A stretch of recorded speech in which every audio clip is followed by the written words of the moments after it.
Now it's time for Lefties Losing It, and I have played you many clips of lefties spewing lies, uttering insane diatribes and generally behaving in an ugly, hate-filled manner. We marvel and mock the sheer shameless stupidity of the modern left daily on this program. We've almost become desensitised to the insanity, but even I was taken aback, sickened by this demented diatribe from MSNBC's Nicolle Wallace. Watch as she turns a beautiful moment into something unhinged and ugly. Let's first have a look at the beautiful moment. Joining us in the gallery tonight is a young man who truly loves our police. His name is DJ Daniel. He is 13 years old, and he has always dreamed of becoming a police officer. In 2018, DJ was diagnosed with brain cancer. The doctors gave him 5 months at most to live. And tonight, DJ, we're going to do you the biggest honor of them all. I am asking our new Secret Service Director, Sean Curran, to officially make you an agent of the United States Secret Service.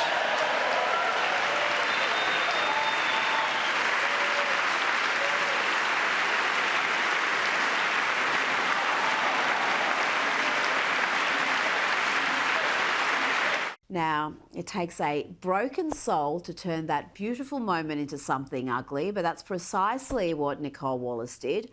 Watch here, she starts off pretty well, but halfway through, the TDS kicks in, and she says something so full of bile that she's straight into Lefties Losing It Hall of Shame. But I think this was a lesson in finding one thing that you let yourself feel. And I let myself feel joy about DJ, and I hope he's alive for another, 95 years, right? And I hope he lives and the life he wants to live. He wants to be a cop. He knows what he wants to do. And maybe when you have childhood cancer, that crystallizes for you. And I hope he has a long life as a law enforcement officer.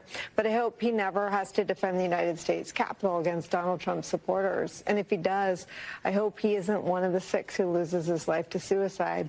And I hope he isn't one who has to testify against the people who carried out acts of seditious conspiracy and then live to see Donald Trump pardon those people.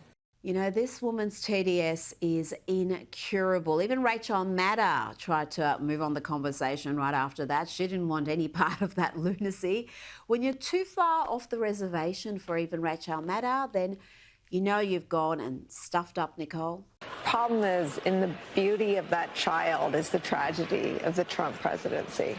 Because we don't know how he survived pediatric cancer, but it is likely he benefited from some sort of cancer research. And it is a fact that Trump has slashed cancer research. It's a fact. Actually not true. And shame on the Democrats who refused to stand for DJ, refused to cheer on this brave kid who has fought for his life, who loves his country, loves law enforcement. They sat there with their bitter looks on their bitter faces, holding their stupid little signs, and refused to just be human for a moment, to acknowledge a beautiful moment. But at least they were being bitter and twisted quietly. Not so Democrat Al Green, who was determined to make a spectacle of himself. This lefty losing it was warned again and again. Small business optimism saw its single largest one-month gain ever recorded, a 41-point jump.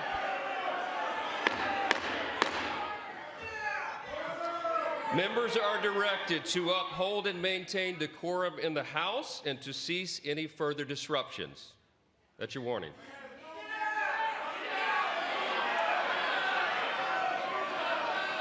Members are engaging in willful and continuing breach of decorum, and the chair is prepared to direct the Sergeant-at-Arms to restore order to the joint session. You heard Speaker Johnson, but do you think Al Green listened? No, he kept waving his little pimp cane around and yelling that Trump had no mandate. He was about to discover the FO portion of the FAFO equation. Mr. Green, take your seat. Take your seat, sir. Take your seat.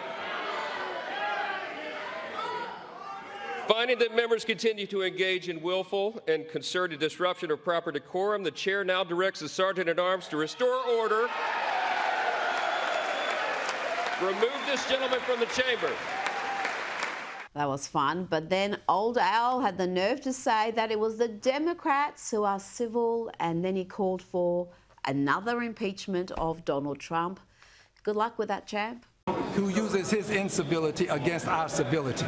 He is a person who has consistently been used incivility against civility. Is that what you said? Well, look, I'm willing to suffer whatever punishment is available to me. I didn't say to anyone, don't punish me. I've said I'll accept the punishment, but it's worth it to let people know that there are some of us who are going to stand up against this president. And I'm also working on my articles of impeachment. This president is unfit. He should not hold the office. 34 felony convictions, 2 times impeached. Earlier today, White House Press Secretary Caroline Leavitt took aim at the Democrats, the media, and in particular, Nicolle Wallace's disgraceful antics. Last night, MSNBC's Nicolle Wallace disgustingly looped in a 13-year-old boy with brain cancer into an attack on the president over January 6th. And CNN's first chyron out of the speech called it divisive. President Trump wasn't divisive. The Democrats were. And CNN was proven wrong by their own viewers, 69% of whom, in a post-speech poll, said they had a positive reaction to the president's speech. 69% of CNN viewers like the speech. So even I didn't see that coming. And the YouGov CBS poll was even more positive. 3 in 4 loved the speech. The CBS YouGov poll that shows that 76% of those who watched the president's speech last night approved of his speech. Now let's look deeper into that Trump speech and Americans' reaction to it. It was unlike any congressional address we have seen. 2 solid hours of America First shock and awe. It was bold, clear-eyed, jubilant, and deeply emotional at times. It was a celebration of what makes America great and a recognition of the job ahead. And it started off strong, and watch here the reaction from different sets of voters. We've got the infamous worm. The Republicans are the red line, Democrats blue, but it's the independent voters, the yellow line, that are fascinating. Watch how they react. To my fellow citizens, America is back.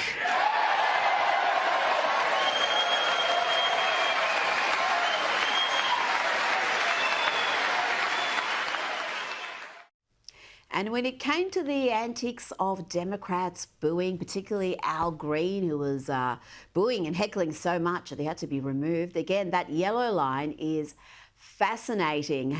They did not like that kind of behaviour. Let's bring in commentator and author of the new book, The Children We Left Behind, Adam B. Coleman. Adam, we've now got a censure resolution by Republican Dan Newhouse to reprimand Al Green. It's survived a procedural hurdle earlier today, but there probably is not going to be any sort of consequences for this Democrat beyond him winning support of, the ladies of The View and the more radical elements of the left. Yeah, there's not going to be any sort of expulsion or anything like that. But I would venture to say that he may gain certain support, but did he really gain much of any sort of support? I think what we saw from that graph is that the Democrats, including Al Green, are losing. They're losing the independent voters, like myself. And as someone who is open-minded and would prefer to have 2 competent parties that are fighting for the American interest, I'm seeing one party that is actually doing so. And I'm seeing one president by the name of Donald Trump who is actually trying to unify. He constantly uses the word unify whenever he has various speeches. He's constantly speaking to the issues of today. And he's not focusing on niche problems or trying to manufacture problems that don't exist. He, in rapid fire, in a matter of 45 days, has accomplished a hell of a lot more than Joe Biden did in 4 years. He made that point at the very start. He said precisely that. And it's incredible just how much positive support he has had. Even polls run by CNN had the clear majority saying that was a speech they were happy with. But we talked about the radical left and the ladies of The View. They thought the Democrats should have walked out. In fact, let's listen to Sunny Hostin being upset they didn't get up and follow Al Green out of the chamber. What I saw when Representative Al Green stood up and said, you don't have a mandate to take away Medicaid, and he was tossed out.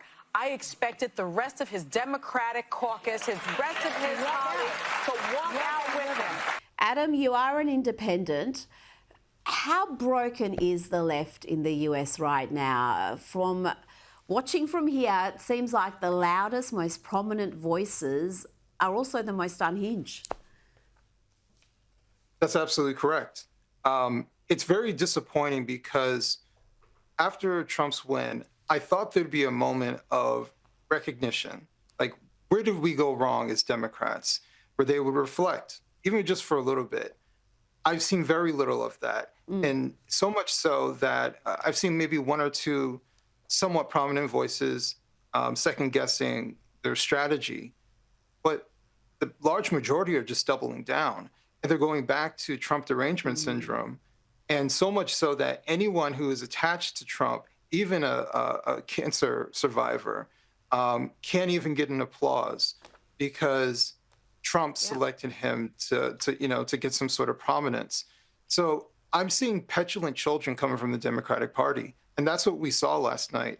We saw children. These aren't representatives. They represent no one except for themselves. They don't represent the interests of the majority of voters who show poll after poll showing very clear what they care about, and they ignore it. They go forth with things that are niche. They go forth with the far left and their endeavors. They go forth with everything else than someone like myself who is open-minded and willing to vote for either party. They completely ignore me. When I complain about illegal immigration being down the street from me at a warehouse, and there's illegal immigrants who work there every single day, what do they say? Americans don't want to do those jobs. Don't worry about it. So far, the only person that I see that is strong and having some sort of resolution is Donald Trump, and that's the very man that they hate.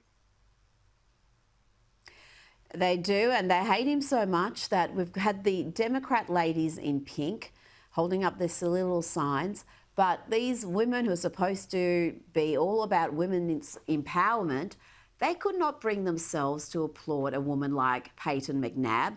Here she is, sitting next to Second Lady Usha Vance, and Trump recounts her ordeal. 3 years ago, Peyton McNabb was an all-star high school athlete, one of the best, preparing for a future in college sports.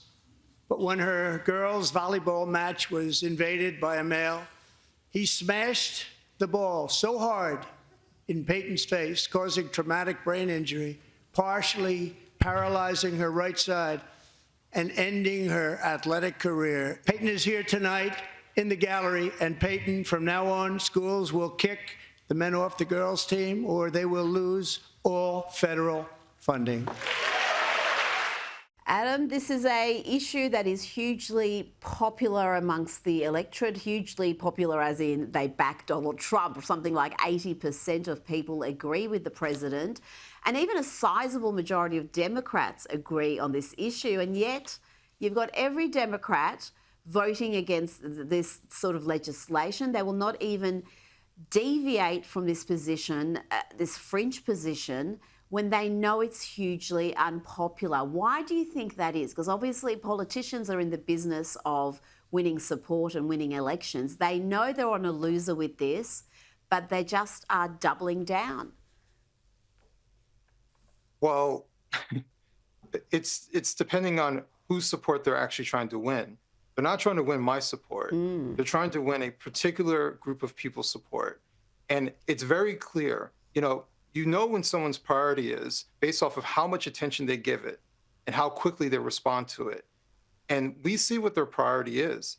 Their interests are of the NGOs. Their interests are of the LGBT organizations that are always in their ear, telling them what they want, completely ignoring what everybody else who doesn't have a lobbyist, who can't show up at Congress to lobby for what they want, right? The American people, who are mostly rational when it comes to things like this, understand that there's something highly unfair with having a grown man play against other women. They know that. I mean, even children can see the difference between men and women on average as far as size and strength. Yet these people want to pretend that they don't see it. So I think we have to question, who are they actually serving? Because they're not serving me. They're not serving the average American who's just using common sense.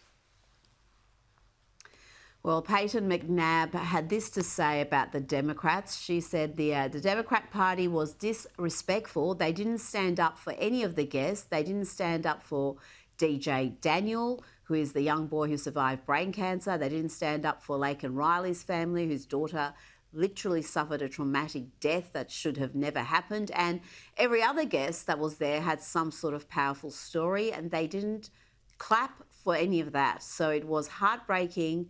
And honestly, I wish I could say I was surprised, but I'm not. Adam, they didn't even clap when the arrest of an Islamic State terrorist was announced. I mean, surely they understand the optics of this, that they are coming across as anti-American, not just anti-Trump. You're exactly right. They are coming across that way. The problem is that they are in a particular bubble that is not willing to criticize itself. All it does is affirm itself. And so that's how you get them showing up with paddle boards and messages on it with uniformed colored outfits, right? Believing that they're actually doing something. And this is the biggest problem with the Democratic Party. They're in love with virtue signaling. They're in love with the idea of doing something, but not actually doing something. They are married to showing the world that they're good people by doing absolutely nothing to prove so. And so this is where we're at today. Petulant children who do absolutely nothing to help the very people that they were elected to support. They're supposed to be representatives, and all they care about are the people who are sitting next to them in Congress, not us. Now, let's end with a bit of a shady camera work. The cameraman here is just very mischievous indeed, because Donald Trump was talking about DEI, diversity, equity, inclusion, how he's stripping it out of the bureaucracy. And let's see who the cameraman or woman chose to focus on. The tyranny of so-called diversity, equity, and inclusion policies all across the entire federal government and indeed the private sector and our military. And our country will be woke no longer.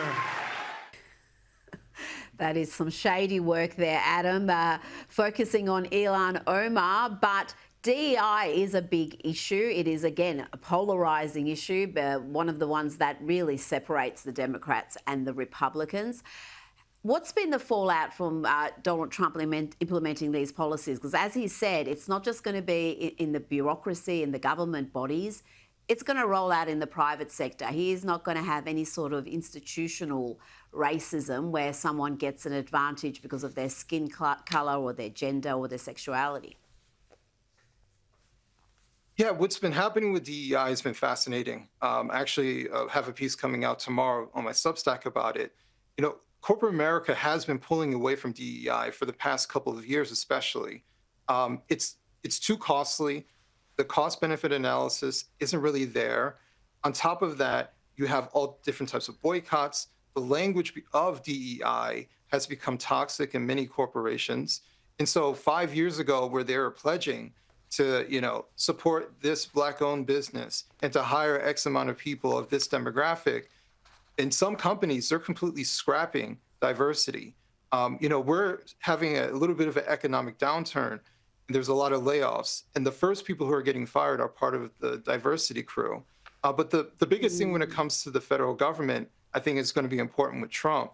While the corporations are using Trump as a scapegoat, I do think that Trump is going to empower the EEOC to actually go after corporations, because diversity hiring violates the EEOC standards. And so they have every right to go after a corporation who is still practicing these things. That is going to be amazing to see if you've got corporations being, having fines or all sorts of investigations if they find that their hiring practices are discriminatory. Adam B. Holman, thank you so much for your time tonight.